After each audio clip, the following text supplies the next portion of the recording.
Terima kasih Anda masih bersama kami. Bagi Anda yang baru saja bergabung, kami hadirkan kembali 3 berita utama hari ini. Masuknya kawanan monyet ke permukiman warga di kawasan Lembang, Bandung Barat membuat warga resah.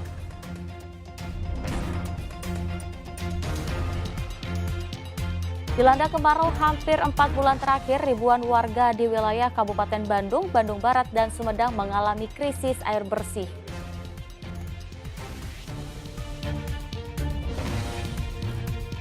Pasang kekasih ditangkap saat sedang berpesta sabu-sabu di rumah kontrakan mereka di Kota Cimahi.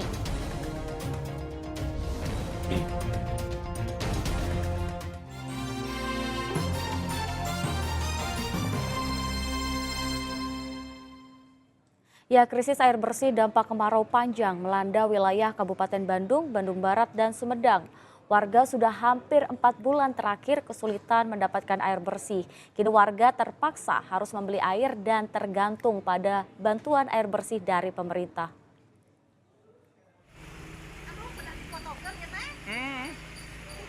Kedatangan truk tangki air Badan Penanggulangan Bencana Daerah BPBD Bandung Barat ke Kampung Lio, Kecamatan Padalarang disambut warga yang berlarian sambil membawa wadah air menuju lokasi pembagian air bersih oleh BPBD. Kebahagiaan warga tak bisa ditutupi karena sudah hampir 3 bulan mengalami krisis air bersih akibat kemarau. Sumur-sumur dan sumber air lainnya mengering sehingga warga sulit untuk mendapatkan air untuk keperluan wudhu dan memasak. Di sini Bu, udah berapa lama? Ada mungkin 3 bulan. 3 bulan? Ya, 3 bulan nggak ada air. Nggak ada buat wudhu acan, alhamdulillah sekarang itu dikirim. Alhamdulillah. Nah Bu, nggak ada sama sekali tuh? Ya, nggak ada. Jangankan buat wudhu, buat minum juga nggak ada, buat masak juga. Kekeringan yang melanda Kabupaten Bandung Barat saat ini membuat krisis air meluas hingga 8 kecamatan. Selain Padalarang, saat ini wilayah yang rawan krisis air yaitu Ngamprah, Batu Jajar, Cililin, Cihamplas hingga Cipatat. Setiap harinya permintaan air ke BPBD meningkat hingga mencapai 10 hingga 20 ribu liter per hari. Pemkab Bandung Barat juga telah menetapkan status darurat kekeringan sejak tanggal 23 Agustus lalu. Kemarau yang terjadi di Kabupaten Bandung Barat 2-3 bulan untuk 8 kecamatan, khususnya 3 kecamatan yang kemarin sudah saya sampaikan memang rawan air bersih. Hari ini kita kirim untuk satu kampung itu 5.000 liter dan ini sedang dalam proses pendistribusian. Jangan segan, ini gratis. Gratis murni pengabdian terbaik untuk Kabupaten Bandung Barat. Pak, kalau Bandung Barat sendiri sudah darurat kekeringan Pak? Sudah. Pak Bupati Bandung Barat sudah menetapkan darurat atas kekeringan dari mulai tanggal 23 Agustus sampai dengan tanggal 30 November. Krisis air bersih juga dialami warga Kampung Bojongkalong, Desa Linggar, Kecamatan Ranca Ekek, Kabupaten Bandung. Sudah hampir 4 bulan, warga kesulitan mendapatkan air bersih. Menurut Kepala Desa Linggar, ada 400 keluarga di 4 RT yang mengalami krisis air bersih setelah sumber mengering dan air pam berhenti mengalir. Selain harus berbagi dengan musola, warga terpaksa harus membeli air untuk minum dan keperluan sehari-hari. Setiap keluarga rata-rata harus mengeluarkan uang 50 hingga 100 ribu rupiah untuk membeli air. Selain dampak kemarau, pembangunan pabrik dan perumahan mewah di wilayah hulu membuat resapan air jauh berkurang, sehingga saat kemarau semakin sulit mendapatkan air bersih. Menurut laporan daripada warga dari RT 1 sampai RT 6, ya ini mencakup daripada RW 06, ya kurang lebih yang terdampak kurang lebih 400 kakak dari 530 kakak. Kesulitan warga Desa Linggar sedikit terbantu setelah Satuan Lalu Lintas Polresta Bandung menyelenggarakan bakti sosial bantuan air bersih kepada warga. Untuk warga Desa Linggar disediakan 8 tangki air bersih dengan kapasitas setiap mobil tangki mencapai 5.000 liter. Warga pun dengan sabar antre untuk mendapatkan air bersih yang mereka butuhkan. Kami membawakan khusus hari ini menyiapkan 8 tangki air bersih yang dibagikan seputaran Kecamatan Ranca Ekek. Memang kami melihat masyarakat cukup membutuhkan air bersih, di mana beberapa minggu ke belakang masih kemarau. Puluhan warga desa Marga Mukti, Kecamatan Sumedang Utara, Sumedang berbondong-bondong menyerbu mobil tangki BPBD Sumedang yang mengangkut 5.000 liter air bersih Senin lalu. Warga rela antre untuk bergiliran mendapatkan air bersih dengan membawa wadah penampung seperti jerigen, ember, dan juga galon. Warga sudah 3 bulan belakangan kesulitan mendapatkan air bersih setelah pipa PDAM yang biasanya memasok air bersih untuk warga rusak. Sekarang mah susah kan, air pumpnya rusak, jadi susah, nggak ada yang ngalir, harus dibetulin katanya. Ya kalau mau air bersih nggak ke bawah jauh. Jauh. Iya. Udah berapa lama kekeringan gini? Lama, ada 3 bulanan. 3 bulan. Terus kalau bantuan baru dapat sekarang apa gimana? Iya, baru sekarang. Untuk memenuhi kebutuhan air bersih, sejumlah warga bahkan terpaksa membeli air galon isi ulang. Udah berapa lama di sini kekurangan air bersih? Kurang lebih 3 bulan. 3 bulan ya? Kalau biasanya ambil air di mana? Kan dulu ada air pump di atas, cuman sekarang air pumpnya rusak, itunya mesinnya.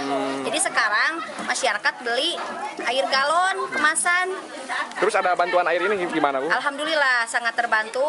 Data BPBD Sumedang, ada 767 jiwa dari 255 keluarga di 3 dusun Desa Marga Mukti yang terdampak kekeringan dan mengalami krisis air bersih. Tim Liputan melaporkan. Kekeringan yang melanda akibat musim kemarau memaksa para petani dan peternak kambing putar otak untuk bisa mendapatkan air dan rumput untuk pakan ternak. Petani di Kuningan memodifikasi mesin mobil untuk menggerakkan pompa air dengan bahan bakar gas LPG. Sedang di Kabupaten Bogor, peternak kambing menggembalakan ternak mereka di persawahan yang gagal panen akibat kekeringan. Kemarau yang terjadi di Kuningan terus meluas dan mengakibatkan kekeringan sehingga areal pertanian di Desa Sukajaya, Kecamatan Cimahi dengan lahan seluas lebih dari 20 hektar tanaman jagung dan kacang tanah serta cabai terancam gagal panen. Untuk mengatasinya, petani bekerja sama dengan perangkat desa memanfaatkan genangan air Sungai Cisanggarung dengan memompanya ke lahan pertanian. Namun ada yang unik dengan mesin pompa air yang digunakan. Pompa ditenagai mesin mobil yang dimodifikasi sehingga bisa hidup menggunakan bahan bakar gas LPG. Modifikasi mesin pompa dilakukan teknisi mesin warga desa sendiri untuk menghemat biaya bahan bakar dan pemeliharaan mesin dibandingkan mesin pompa berbahan bakar solar. Butuh waktu 2 bulan untuk memodifikasi mesin mobil hingga bisa menggunakan bahan bakar gas LPG. Mesin pompa ini mampu mengairi 1 hektar lahan pertanian per hari. Samping untuk ini ya tenaga bisa diandalkan ini dari mesin mobil, terus untuk menghemat lagi BBM yang kemarin kan sempat pakai dompleng tuh mesin diesel ternyata bengkak di BBM. Kalau ada pemasukan kurang gitu, untuk membeli alat perbaikan itu jadi nggak kebagian. Kita coba untuk memodif mobil ini sehemat mungkin di BBM, terus ada kelebihannya apa? Ini kan bisa mondar-mandir dibawa pulang untuk keamanan gitu. Meski masalah pasokan air mulai sedikit terselesaikan, petani yang menanam jagung kini resah.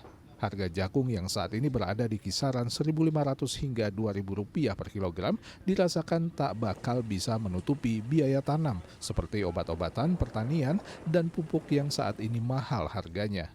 Petani berharap pemerintah menetapkan harga minimum jagung sehingga petani tidak merugi. Iya, sekarang jagung ku harga 2.000 aja udah nggak masuk. Oh gitu. Iya. Jadi kalau jagung kan pupuknya malahan lebih banyak dari padi, Pak. Oh gitu. Iya. Kalau kurang pupuk ya. Pertumbuhannya ya Pak ya. Makanya daunnya pada kuning-kuning kan. Kurang pupuk. Kurang pupuk, kurang air. Idealnya harga berapa Pak? Idealnya kalau itu udah nyampe 35-4 ribu. Gitu. Musim kemarau yang melanda Desa Sukasirna, Kecamatan Jonggol, Kabupaten Bogor juga menyebabkan puluhan hektar lahan persawahan mengalami kekeringan hingga gagal panen. Dampak kemarau tak hanya dirasakan oleh para petani, namun juga dirasakan oleh peternak kambing. Kemarau yang melanda wilayah desa mereka sejak bulan Juli lalu membuat para peternak kesulitan mendapatkan rumput segar untuk pakan ternak mereka. Para peternak pun kini memilih mengeluarkan kambing dari kandang dan mengembalakannya di lahan persawahan yang kering. Pas aja kesusahan dan bingung lah. Bingung ya tanah di ngarit nggak ada garing. Ya garing-garingnya mana di tangan kuselangan mah ya bisa-bisa pucuk-pucuk nacan lah. Ini berarti terpaksa mau nggak mau dilepas liarkan kambingnya ya? Ya. Ini musim kemarau sejak kapan sih Pak? Ya bangsa bulan 7 bulan berapa dah? Oh sejak bulan 7. Bulan Agustus. Itu jangka paksa. Jadi mudah-mudahan tapi ke asak teh, encan maksimum ya, besi tebangan dan ada ripuh terus. Gak ada air. Beda nggak ada airnya. Musim kemarau membuat saluran irigasi yang mengairi hektaran sawah kering tak mengalir.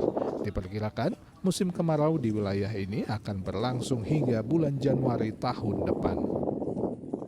Agun Gunawan dan Asep Solihin melaporkan dari Kuningan dan Kabupaten Bogor. Ya, musim kemarau justru menjadi berkah bagi petani jeruk di Garut. Hasil panen mereka terutama jeruk keprok asli Garut justru semakin baik dan juga semakin manis.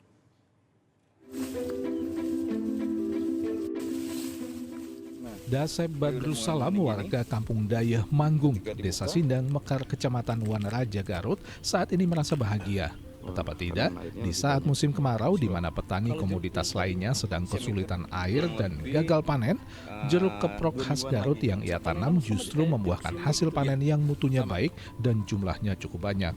Kondisi jarang hujan justru membuat produksi jeruk semakin baik. Selama tahun ini saja, ia sudah 6 kali panen dan menghasilkan lebih dari 2 ton jeruk keprok Garut. Ini sudah berapa kali dipanen kan yang di sini? Ini kurang lebih di tahun ini ya, sampai 6 kali. Sudah 6 kali panen? Sudah berapa banyak kuintal atau ton nih yang diambil? Adalah 2 ton. 2 ton Isman. Dasep memilih membudidayakan jeruk keprok Garut sejak 5 tahun lalu. Ia tergerak karena varietas jeruk Garut asli ini sudah semakin sulit didapat sejak tahun 1982 lalu. Tanaman jeruk keprok Garut memiliki ciri batang yang berbeda dengan tanaman jeruk lainnya. Batang jeruk keprok Garut tinggi menjulang ke atas. Tanaman ini yang berusia 5 tahun bisa mencapai tinggi batang 3 hingga 5 meter. Tidak seperti tanaman jeruk lainnya yang biasanya dahannya tumbuh melebar ke samping. Salah satu khas dari pohonnya itu adalah menjulang ke atas. Beda dengan jeruk siam tadi melebar ke pinggir. Kalau jeruk yang siam, kalau yang jeruk keprok ini menjulang ke atas. Ini yang disebut dengan jeruk Garut. Jeruk Garut ini. Ini yang aslinya Garut gitu. Aslinya Garut ini yang legend jeruk keprok Garut ini. Ini sudah simbol. Sudah berapa tahun pengembangan jeruk Garut? Pengembangan ini kita mau dari 2019 udah mau 5 tahun. Ini sudah usianya 5 tahun.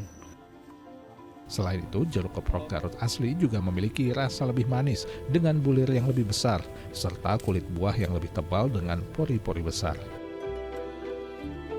Aromanya ketika dibuka itu, buahnya, aroma jeruknya tuh menyengat, tuh, maksudnya menyebar kemana-mana. Itu yang menjadi khas gitu kan. Bulirnya lebih besar dibanding siam, dan ukuran juga lebih besar.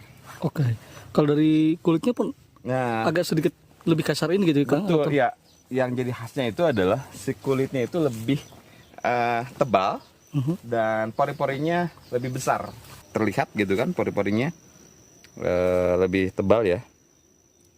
Nah, ini yang penting sudah ada menguning gini, ini udah terlihat matang.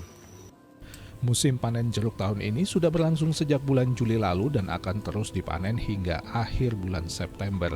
Produktivitas jeruk Garut, baik jeruk keprok maupun siam, mengalami peningkatan dari tahun sebelumnya.